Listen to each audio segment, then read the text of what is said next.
G'day, my name's Chris. Welcome back to the channel. Welcome back to Flat Tank Friday. I think it's number 10. Pretty fair effort, I'm pretty pleased with myself. Easy episode this week. Just come home from the Bendigo swap meet. Bendigo's a town about 2.5 hours north of me in central Victoria in Australia. They have a cracking big swap meet that they keep pretty pure. Vintage, veteran, classic, motorcycles, cars, petronalia, tools, and there's a little bit of crap, in my view, that sneaks in, but not too much. For those of you that follow Flat Tank Journey on Facebook, you can see some of the Flat Tank goodness that I took quick snaps of as I went around. It was really a good swap meet for veteran and vintage motorcycles. I don't recall seeing that much stuff in one place at one time. Straddled the brands. There was a guy with a plethora of Douglas stuff, but it was really, really rough. I left it all there.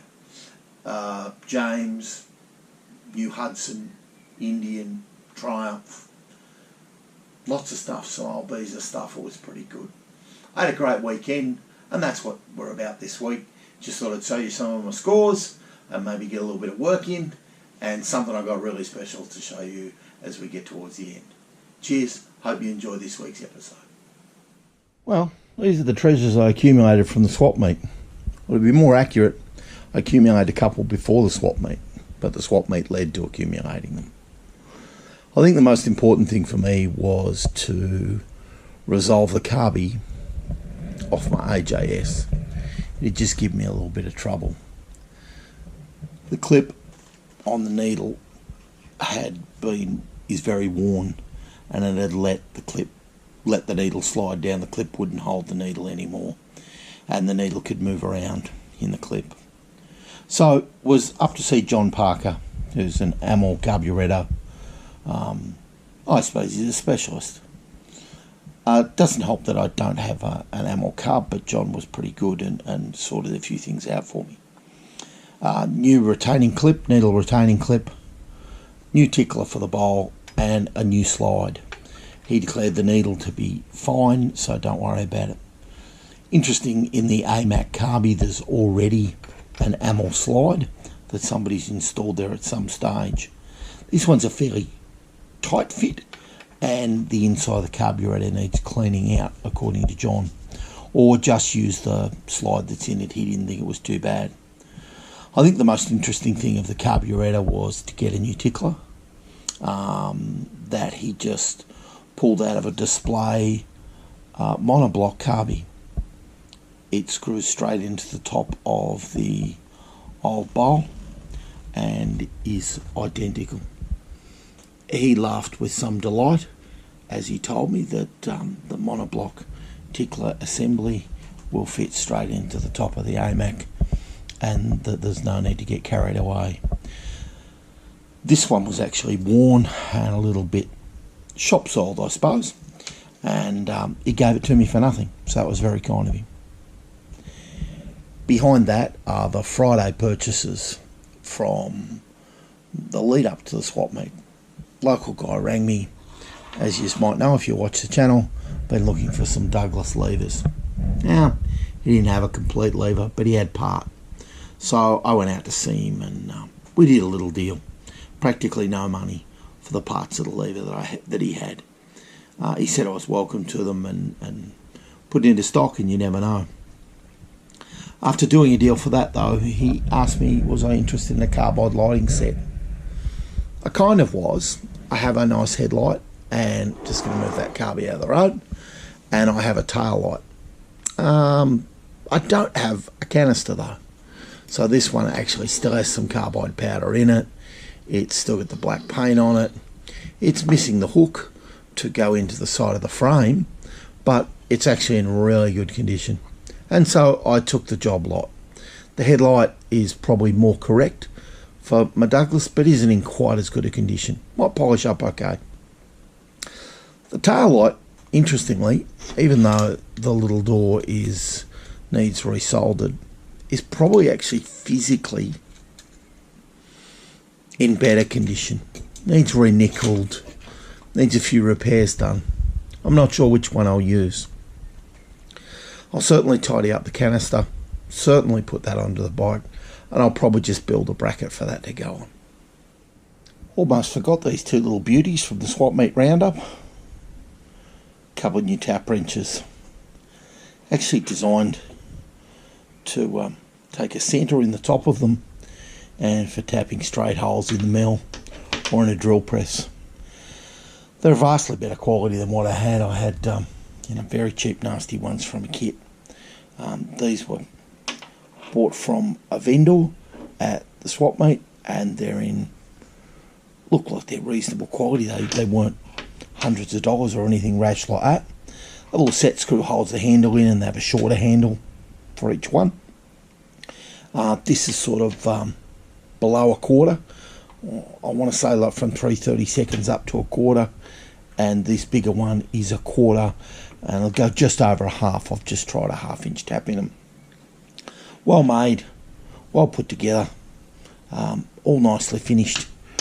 Again, not huge quality, but better than what I've been working with, so that's an improvement for the shed. I'm not sure how easy these will be to see. I've got new grips for the Elliott. These are actually made of wood. They've been turned and then hired out, or vice versa, and then they've been wrapped in leather. This portion is leather thonging, I suppose you'd call it, and they've been made. They're absolutely beautiful little grips. They're actually made by the same person who recovered the seat and does new seat pressings out of hide. They come up really, really well. I just had rubber ones on it. The original bars came with a Bakelite sort of grip on it. I don't think these are necessarily correct. However, they do look really, really good. They dress the bike up really well.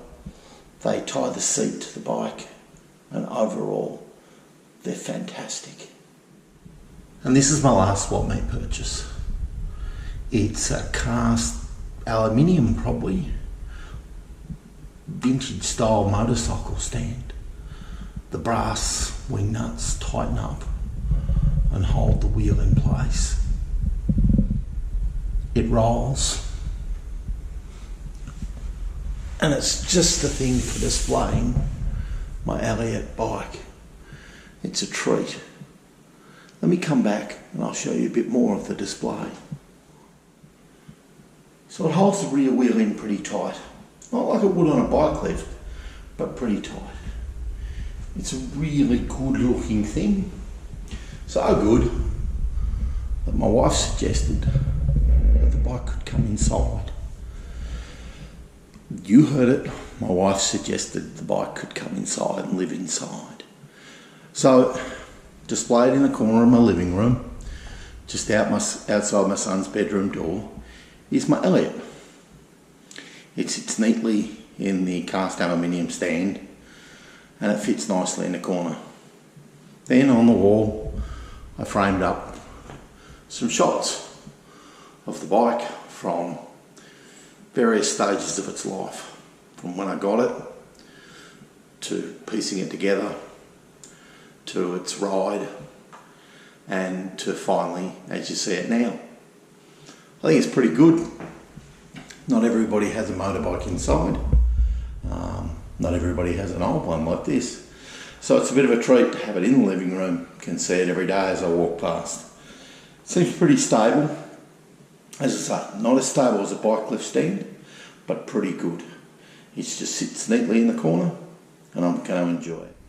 Whilst at the Swap Meet, also met a young guy, also by the name of Chris, who restores seat pans and recovers them with leather. He's actually called Douglas Parts on Facebook, and I'd never come across him before. So I have the seat pan packaged up, and it's going back to him for a reupholster in lovely fresh leather. Seat pan I had looks alright, but the covering on it was very ordinary. Well, there you have it. That's Flat Tank Friday for another week. That's most of my exploits at the Bendigo Swap Meet. I had a really good time. it's a great swap meet. As you can see, got a fair bit going on in the shed. Got the seat to be sent away, going to put that in the post soon and make sure that gets away to be reupholstered. Got a lot of other things going on and hopefully got some more exciting things to show you as the weeks go on. Hope you've enjoyed this week's episode. If you have, hit the like button. If you've really loved it, hit the subscribe button. You have a great weekend. Cheers.